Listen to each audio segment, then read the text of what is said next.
नमस्कार दोस्तों, आज आपके सामने एक और मोटिवेशनल स्टोरी लेकर आया हूँ। तो कहानी शुरू करते हैं।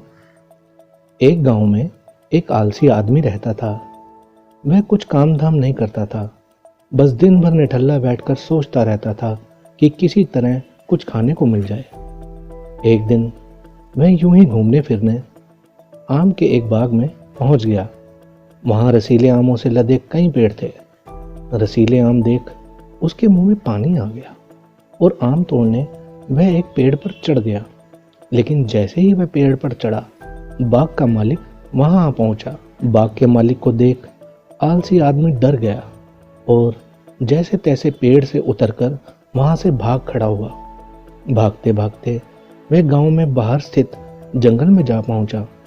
वह बुरी तरह से थक गया था, इसलिए एक पेड़ के नीचे बैठकर सुस्ताने लगा। तभी उसकी नज़र एक लोमड़ी पर पड़ी। उस लोमड़ी की एक टांग टूटी हुई थी और वह लंगड़ाकर चल रही थी।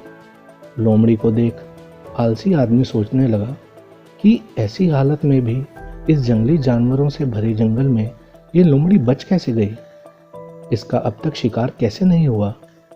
जिज्ञासा में वह एक पेड़ पर चढ़ गया और वहां बैठकर देखने लगा कि अब इस लोमड़ी के साथ आगे क्या होगा।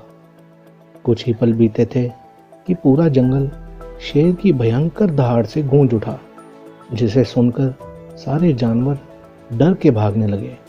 लेकिन लोमड़ी अपनी टूटी टांग के साथ भाग नहीं सकती थी, वह वहीं खड़ी रही। शेर लोमड़ी के पास आने लगा।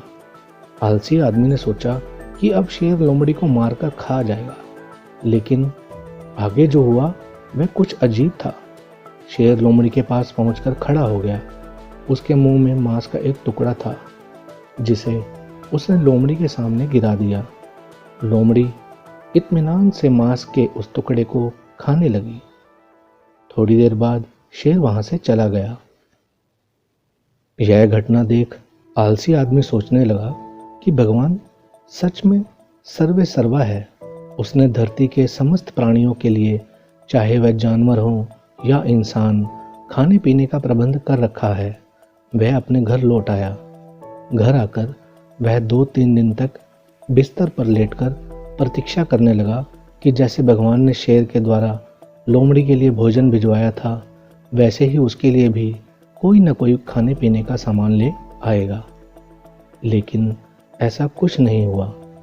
भूख से उसकी हालत खराब होने लगी। आखिरकार उसे घर से बाहर निकलना ही पड़ा। घर के बाहर उसे एक पेड़ के नीचे बैठे हुए बाबा दिखाई पड़े।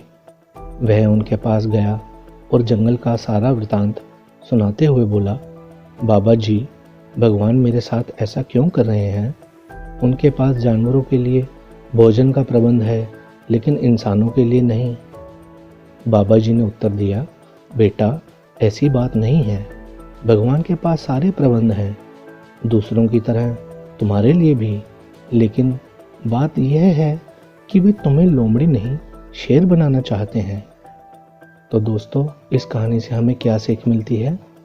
हम सबके भीतर क्षमताओं का असीम भंडार है, बस अपने अज्ञानतावश हम उन्हें पहचान नहीं पाते और स्वयं को कमतर समझकर दूसरों की सहायता की प्रतीक्षा करते रहते हैं।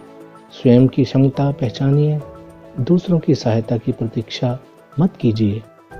इतने सक्षम बनिए कि आप दूसरों की सहायता कर सकें। धन्यवाद।